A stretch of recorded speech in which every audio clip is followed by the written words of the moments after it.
When a load arrives at a SIM site, it should always be inspected to confirm that we can deal with the waste. Every site has a waste management license provided by the Environment Agency that tells us what we can and can't accept. Your site manager will tell you the wastes that we cannot accept.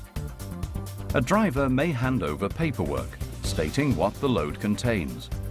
The weighbridge operator should then visually inspect the load from the weighbridge. Once checked, they'll provide a weighbridge ticket confirming the contents of the load.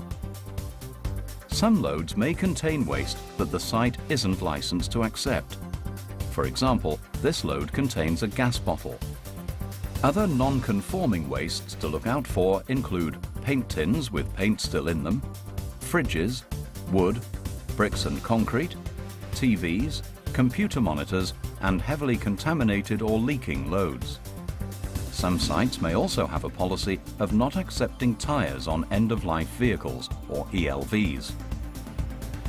If the load does contain non-conforming waste, the driver should be informed and the load rejected. In some instances, your site manager may take the decision to accept a load and arrange for the non-conforming waste to be dealt with separately, or arrange to have it stored in the quarantine area.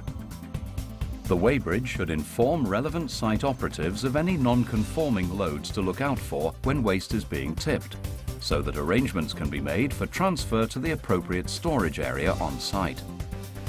As you can see, this lorry is okay and ready to be tipped or offloaded onto the site. If your site does accept hazardous waste, such as lead-acid batteries, TVs and computer monitors, fridges, undepolluted ELVs, or any oil containing wastes, a hazardous waste consignment note must be provided by the driver. We need to ensure that we only accept waste we're licensed to accept. For example, some fridges contain harmful CFC gases that damage the ozone layer. These gases need to be safely removed from the fridge by the SIMS Specialist Fridge Treatment Facility to avoid causing harm to the environment.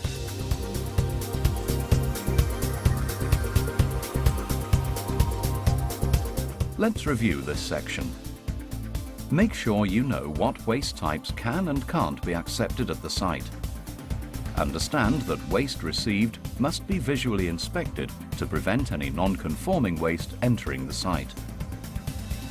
If any non-conforming waste is found, the load should be rejected or arrangements made for its safe storage in the quarantine area. All paperwork must be thoroughly checked.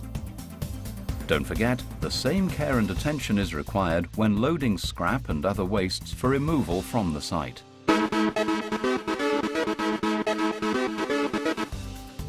When a load is tipped at the site, a site operative, sometimes called the banksman, should be available to check the load. At this point, if any non-conforming wastes, such as gas bottles, are found that were not observed from the weighbridge, the load may be rejected. If the load isn't rejected, the banksman should arrange for the non-conforming waste to be removed to the correct storage or quarantine area. TVs and computer monitors should be offloaded in a way that doesn't damage the screen, as the glass is contaminated with hazardous lead and phosphors that can be released into the environment or washed from the site into the drainage system. It's not just the waste that SIMS receives on site that has the potential to cause environmental harm or pollution. Deliveries of drums containing oil or grease also have the potential to be tipped over. With this in mind, all drums and containers should be stored in the designated bunded area as soon as they've been delivered to site. Let's now review this section. You must ensure that all deliveries and offloading activities are supervised. Ensure that all WEEE waste is offloaded in a way that prevents damage.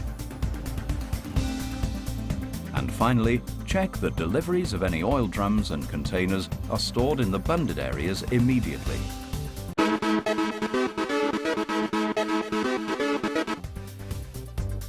The site's waste management license states how we should store wastes on site. If we fail to comply, we're in breach of our license and may be prosecuted by the Environment Agency. This is explored in the following scenes. where we demonstrate the correct and incorrect way of storing waste.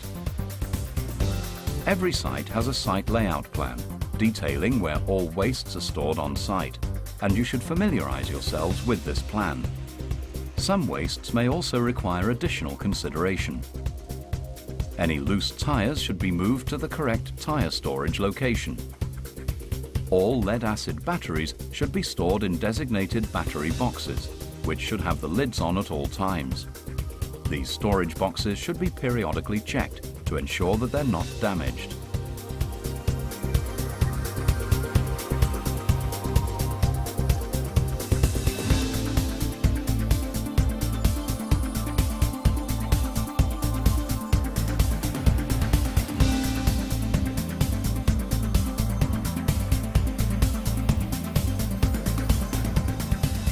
TVs, computer monitors and fridges must be stored in a way that prevents damage. Some sites have additional covered areas for TVs and monitors, which should be used if available. When not in use, diesel and oil storage tanks should be locked, with the pump and pipework contained in the bund at all times. Tanks should also be checked for any leaks and drip trays not allowed to overflow. If a bund is damaged, it should be reported to a site manager. All drums and containers should be stored in their designated drip trays at all times. Any drums loose around site should be taken to the correct storage area. Let's review this section. Firstly, ensure that you're familiar with your site layout. Be proactive. Don't wait to be told. If you see something that's out of place, sort it out. It's part of your job.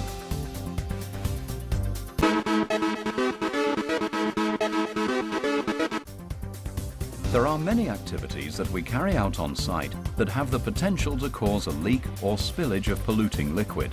So we need to carry out our activities in such a way that prevents such events happening. If spillages do occur, we should not ignore them.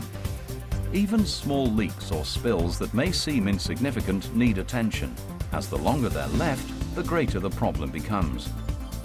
Every site has an emergency contingency plan that details what should be done in the event of a spillage. You should familiarize yourself with the location of the emergency spill kit, which contains absorbent granules that should be placed on the spillage immediately to prevent it from entering the drainage system.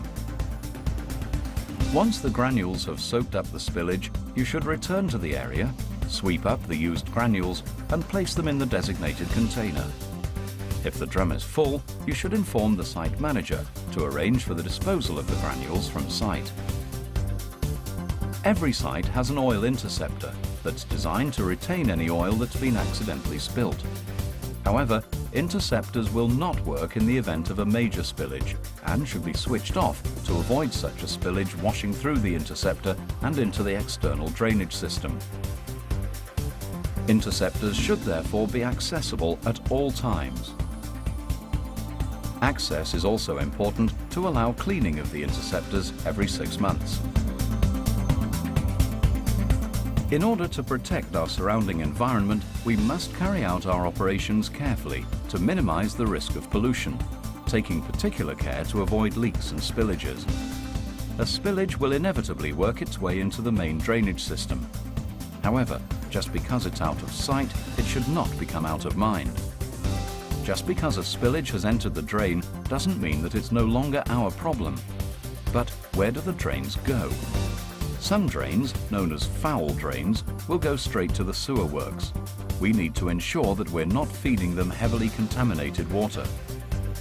Other drains go directly to the surrounding watercourse, so we need to ensure that contaminated waters from our drains are not causing pollution.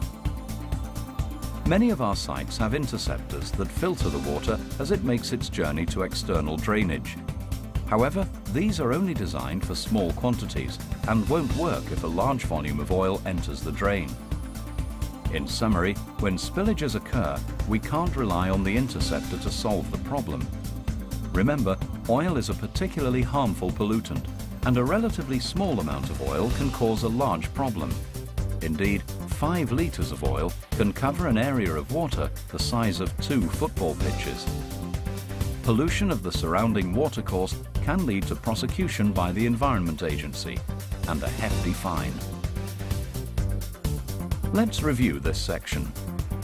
Be proactive. Always be on the lookout for any leaks or spillages. Make sure you know where all the spillage kits on site are kept. React immediately to all spillages observed on site. Remove the used granules once the leak has stopped. Ensure used granules are placed in the appropriate containers for disposal from site.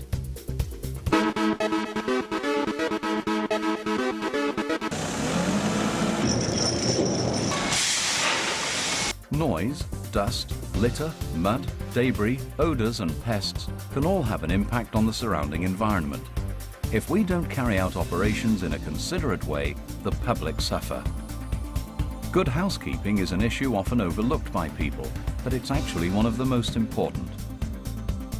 As well as a nicer working environment for us all, regular cleaning of site surfaces helps to control dust, mud and litter, and helps to prevent spread into the local community. Dusts can be controlled during windy and dry conditions by the use of a dust sprinkler system. Noise is pollution and can be a real nuisance for our neighbours. With a little thought, we can reduce or even eliminate unnecessary noise. For example, when a crane operator is moving scrap or a bobcat is pushing scrap into a pile. Simple things like reducing the drop height of materials and placing rather than throwing scrap all help.